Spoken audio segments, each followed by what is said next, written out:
Hey guys, welcome to the next tutorial of ethical hacking and penetration testing via Kali Linux.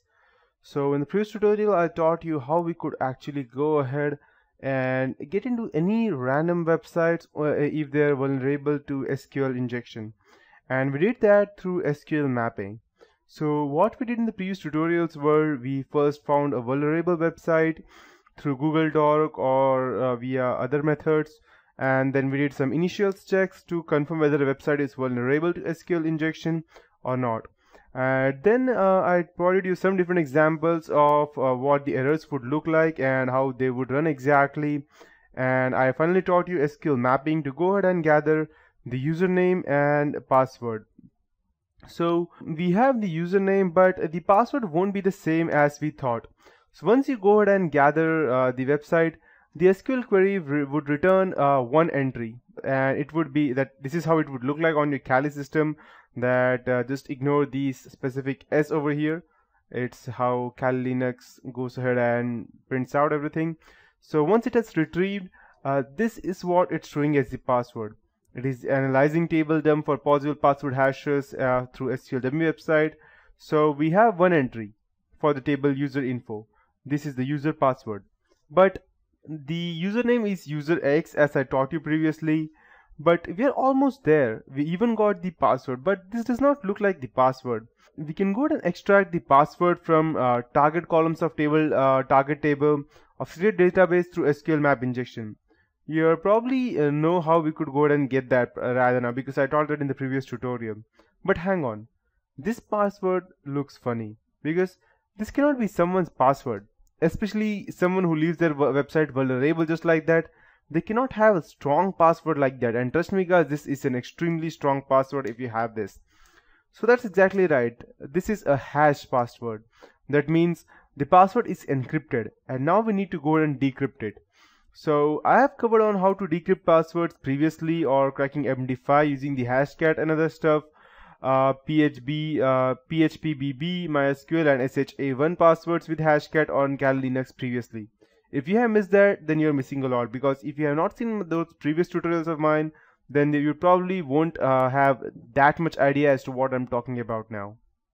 But if you have seen that, I will cover it. If you have seen or not, I will surely go ahead and cover it out for you. And but you should really learn how to go ahead and use the Hashcat. So cracking the password is not that difficult. The hashed password over here is 24IYBC17X KOE or 0, whatever it is. So how do you know what type of hash is that? That's the first thing. So the first thing that we need to do in cracking the password would be to go ahead and identify the hash type.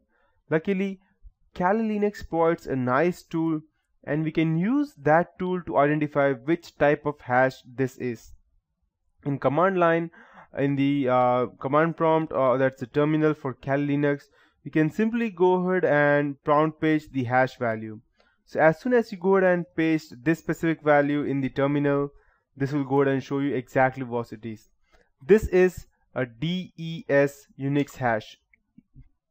So cracking this hash is quite difficult. It's not that difficult unless it's an extremely big password. So cracking this hash, we can go ahead and use our CUDA Hashcat to go ahead and download this, to go ahead and crack this. CUDAHASHCAT, CUDA Hashcat. That's a tool that we would be using. So first of all, I need to know which code to use for the DES hashes. So let's check that. So in order for us to do that, we need to type CUDA Hashcat, that's CUDAHASHCAT -help, and I'll just go ahead and type it out to you and I'll show you. So the password would be something like, I'll just go ahead and increase the perfect. So the terminal in, we would be typing this in terminal, CUDA CUDA Hashcat and -help, and then this specific thing or bar, whatever it is called, grep DES.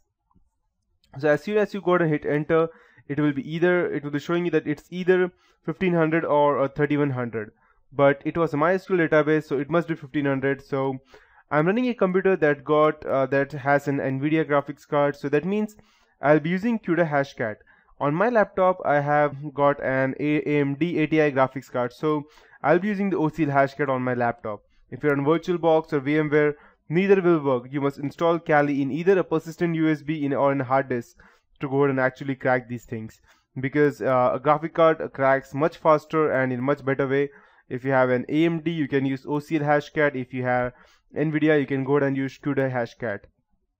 So I've saved the hash value over here in DS hash file. So the command that I would be running to go ahead and crack our own hash would be CUDA Hashcat -m, and since it is a 1500, I'll just type 1500. Since it is in MySQL, -a space 0 and space /root /SQL /des period hash, that is the place where our hash would be, and space /root /SQL /rocku period txt. And if you are wondering what rocku is, that means that you have not seen my previous tutorial in which I have told you that rocku is specifically designed for Kali Linux Rainbow table that has n number of or more than even 14 lakh specific passwords or text that can go ahead and help you crack your password. It's a kind of brute force type of stuff. So the interesting thing over here is that usually Hashcat was unable to determine the code for DS hash, and it's not in the help menu. However, both CUDA Hashcat and OCL Hashcat found and cracked the key. So if you have gone through this, if you successfully cracked, then it's good for you. If you have not, then I'll let you know that the password is abcd@123. So not ABCD, it's ABC123. That is the password. So that's the reason it is such an easy password. So that's 24IYBC that I have taught you. So now we have the password for this user, and that's how we can go ahead and crack specific stuffs. So the conclusion for this is that there are many other ways to get into a database or obtain other users' information. You should be able to go ahead and practice these techniques on your websites that you have permission to, and not on any specific thing else. So yeah, that would be it for this tutorial, and that would be the end of SQL injection technique, or how we could go ahead and SQL map.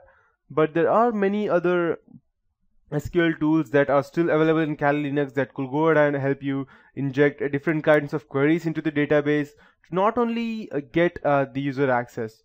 Let's say, for example, you got this user access username and password, you went into the database and you gathered all the information that you wanted, and you came back out. So the question over here is that if there is, if you're actually doing this for some reason, and if there is a forensic investigator, that's a CHFI, computer hacking forensic investigator, he will be easily able to find that used, whose ID you used, and what information were there. But if you go ahead and use these SQL queries in proper, you won't even have to use any specific username.